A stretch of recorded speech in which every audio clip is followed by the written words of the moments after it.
हमारे नए YouTube channel mission निपुण में आप सभी का स्वागत है। आज हम वर्ण और शब्द के विषय में चर्चा करेंगे, बात करेंगे। वर्ण क्या होते हैं, वर्ण के प्रकार क्या हैं, शब्द क्या होते हैं, शब्द कितने प्रकार के हैं, सबके विषय में हम संक्षिप्त परिचय देते हुए और विस्तार से जानकारी प्राप्त करेंगे। एक बार और हम साथियों आप सभी को बताना चाहते हैं, यह YouTube चैनल प्राइमरी से लेकर के इंटर स्तर के बच्चों के लिए है। जितने प्रतियोगी परीक्षाएं होती हैं उसमें आप अच्छे से अच्छे अंक पा सकें, उस नियत से यह सामान्य अध्ययन के जो जितने विषय वस्तु हैं, सिलेबस है, इसमें शामिल किए गए हैं। हम पार्ट वाइज क्रमशः सभी चीज़ों पे हम चर्चा करेंगे बारी बारी। तो हम शुरू किए हैं हिंदी व्याकरण। हिंदी व्याकरण में भाषा और लिपि हम बता चुके हैं, आप उसको हमारे YouTube चैनल पे जाके देख सकते हैं। आज हमारा वर्ण और शब्दों पे जानकारी होगा, उस पर हम चर्चा करेंगे। सबसे महत्वपूर्ण जो उसमें क्वेश्चन होते हैं उसी को हम शामिल किए हैं, जो प्रतियोगी परीक्षाओं में भी देते हैं, देखे जा सकते हैं। और यूपी बोर्ड NCERT के अन्य जो परीक्षाएं हैं उसमें भी CBSE बोर्ड में ये सब क्वेश्चन पूछे जाते हैं। उसी को ध्येय में रख करके इसमें जो सम्मिलित किया गया है। तो हमारा गुजारिश है कि आप हमारे YouTube चैनल को सब्सक्राइब करें, अधिक से अधिक देखें, शेयर करें, कमेंट करें। तो हम शुरू करते हैं आज का अध्याय, वर्ण और शब्द। भाषा की सबसे छोटी इकाई वर्ण कही जाती है। जब वर्ण के विषय में पूछा जाता है तो ये जरूर कहा जाएगा, सबसे पहले उसको समझना होगा कि वर्ण क्या है। तो भाषा की जो सबसे छोटी इकाई होती है वही वर्ण कहा जाता है। वर्ण को हम ध्वनि भी कर सकते हैं। इसी तरह से इसका परिभाषा अगर हमको कहीं लिखने के लिए आ जाएगा तो आप आराम से लिख सकते हैं, छोटी से छोटी वह ध्वनि जिसके और टुकड़े नहीं किए जा सकते हैं वही वर्ण कहा जाता है। छोटी से छोटी ध्वनि जिसके अन्य टुकड़े किए नहीं जा सके और टुकड़े हो ही नहीं जाए, हो सकते ही नहीं हैं, वही वर्ण है। छोटी से छोटी वह ध्वनि जिसके और टुकड़े नहीं किए जा सकते उसी को वर्ण कहते हैं। हिंदी वर्णमाला के सभी वर्णों के समूह को वर्णमाला कहते हैं। एक चीज और इसमें सबसे जरूरी चीज है, हाई स्कूल में कई बार पूछ चुका है और भी प्रतियोगी परीक्षाओं में पूछता है, वर्णमाला में कितने वर्ण होते हैं। तो आपको सीधे तौर पे 44 आपको बताना है, आपको सही उत्तर यही है। वर्ण में अगला जो क्वेश्चन होता है उसके प्रकार के विषय में होता है। वैसे तो 3 प्रकार है सामान्यतः, लेकिन मुख्य रूप से जो हमको पढ़ना है, जो सबसे प्रमुख है, वो स्वर और व्यंजन है। जो स्वतंत्र रूप से बोले जा सकें उसको हम स्वर कहते हैं। जो स्वतंत्र रूप से बोले जाएंगे वही हम स्वर कहते हैं उसी को। और जो वर्णों के सहारे, वर्ण के सहारे बोले जाएं वो इसी को हम व्यंजन कहते हैं। तो इस तरह से स्वर और व्यंजन को डिफाइन कर सकते हैं, समझ सकते हैं कि स्वर वह है जिसको बिना किसी के सहारे आप बोल सकें, वह स्वर है। जैसे अ आ, इ ई, उ ऊ, री, ए ऐ, ओ औ, ये सब आप किसी अन्य वर्ण के सहारे आप इसको बोल सकते हैं, तो ये स्वर कहा जाएगा। व्यंजन आप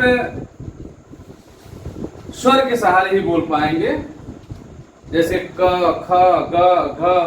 तो आप क लिख रहे हैं, ये व्यंजन है, लेकिन ये ऐसे होता है। जब यहाँ आप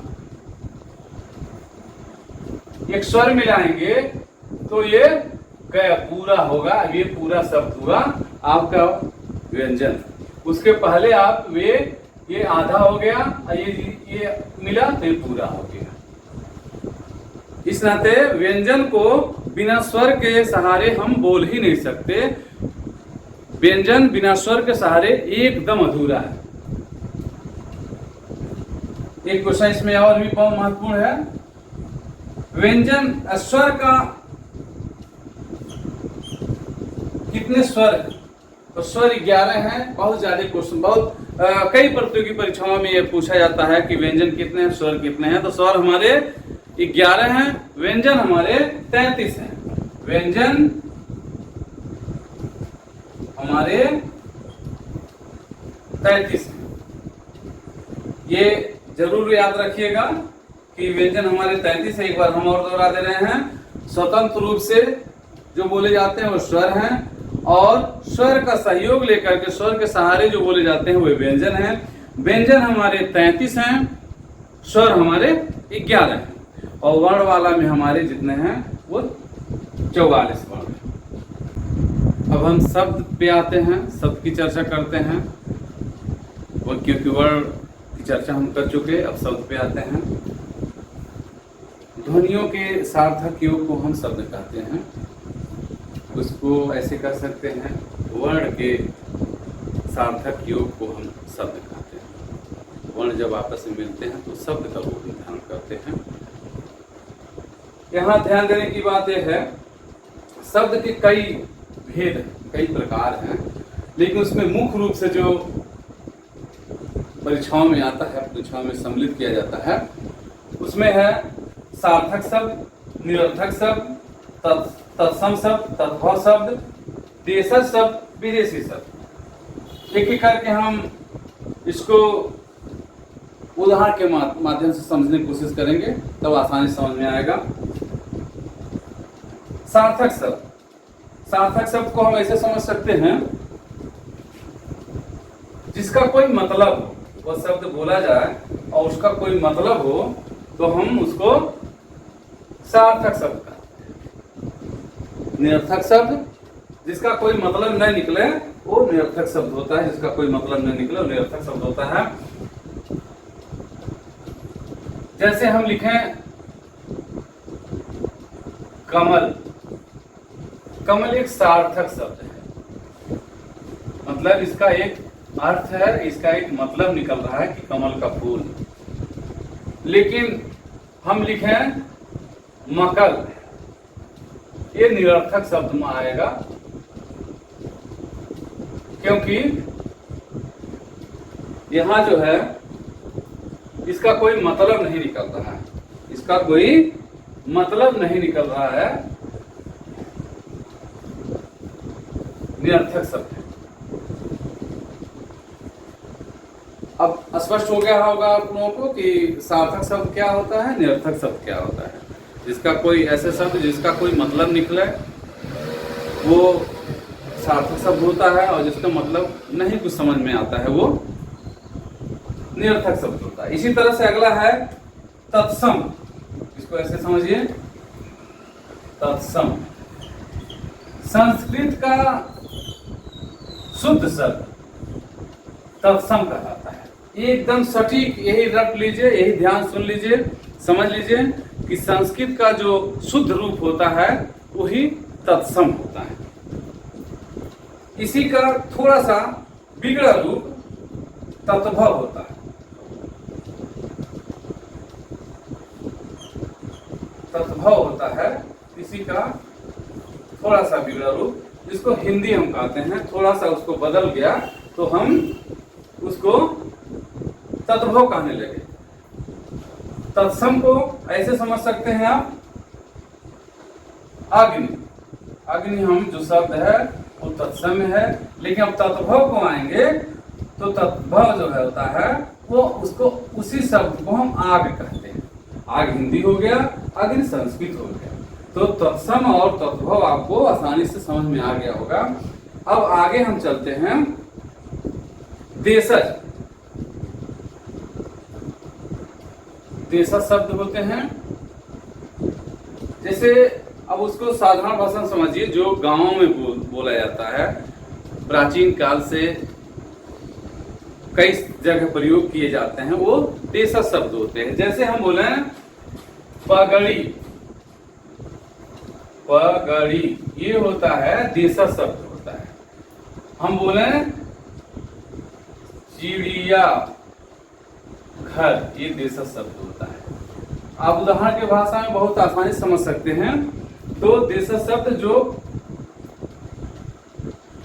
ग्रामीण अंचलों में, देसी शब्द जिसको आप कह सकते हैं, ग्रामीण अंचल में जो बोले जाते हैं पहले से वो। अब इसी को अगर हम अब अगला जो शब्दों का प्रकार है वो विदेशी है। अब विदेशी हम इसको कहेंगे, विदेशी की बात आते हैं। विदेशी शब्द, विदेशी शब्द को जैसे उसको समझ लीजिए, जैसे बैंक, बैंक जब आप कहते हैं तो विदेशी शब्द है, फॉरेन कंट्री वाला शब्द है, दूसरे जगह से आया है, अपना भारतीय शब्द नहीं है। स्कूल ये विदेशी शब्द है। रेल ये विदेशी शब्द है, लेकिन बोलते सब लोग हैं। हम हिंदी में इसको बेधड़क प्रयोग करते हैं, बेहिचक प्रयोग करते हैं। हम क्या, जो गांव में व्यक्ति रहता है वो रेल कहेगा, और जब हम रेल का शाब्दिक अर्थ जानने की कोशिश करेंगे तो वो नहीं समझ में आएगा। अब जब डिक्शनरी में जाएंगे तो रेल को लौह पथगामिनी कहा जाता है, और उसका शाब्दिक अर्थ में जाएंगे, लेकिन उसको कोई नहीं कहेंगे, अधिकांश लोग समझ नहीं पाएंगे। तो हम साधारण भाषा में उसको रेल कहते हैं। रेल जो है वो विदेशी शब्द में आता है। देशज शब्द चिड़ियाघर है, पगड़ी है। अब उसके बाद तद्भव और तत्सम एक बार और समझ लीजिए। तत्सम होता है, संस्कृत का शुद्ध रूप होता है वो तत्सम है, जैसे अग्नि। और तद्भव होता है उसी का थोड़ा बिगड़ा हुआ रूप, जिसको आसानी से हम बोलचाल की भाषा में प्रयोग करते हैं, जैसे आग, अग्नि का आग हो गया। विदेशी शब्द बैंक, स्कूल हो गया। अब इस तरह से आपको शब्द और वर्ण का कंसेप्ट तैयार हो गया होगा आपके मन में। एक बार थोड़ा सा पुनर्वृत्त हो जाए शब्द और वर्ण का। छोटी से छोटी वह ध्वनि जिसके और टुकड़े नहीं किए जा सकते हैं, वही आपका वर्ण है। वर्णमाला में 44 वर्ण होते हैं। वर्ण मुख्यतः 2 भागों में बांटा गया है, 3 भागों में है, लेकिन मुख्य रूप से 2 ही आप समझेंगे, आसानी रहेगा। तीसरे चक्कर में मत जाइए। स्वर हैं 11, व्यंजन हैं 33। स्वर बिना किसी के सहारे स्वतंत्र रूप से बोले जाते हैं, वो होते हैं स्वर। व्यंजन बिना स्वर के सहारे नहीं बोले जा सकते। व्यंजन 33, स्वर 11। उसी तरह से ध्वनियों के सार्थक योग को हम शब्द कहते हैं। उसको ऐसे भी कह सकते हैं, वर्ण के सार्थक योग को हम शब्द कहते हैं। शब्द के कई रूप हैं, जिसमें मुख्य रूप से सार्थक, निरर्थक, तत्सम, तद्भव, देशज, विदेशी, ये मुख्य रूप से है। हमको आशा है कि यह वीडियो आप सभी लोगों को बेहद पसंद आया होगा। इस तरह के वीडियो जानकारी प्राप्त करने के लिए हमारा YouTube चैनल मिशन निपुण सब्सक्राइब करें, शेयर करें, कमेंट करें, हमारा हौसला अफजाई करें। जय हिंद, जय भारत, जय शिक्षक, जय संविधान।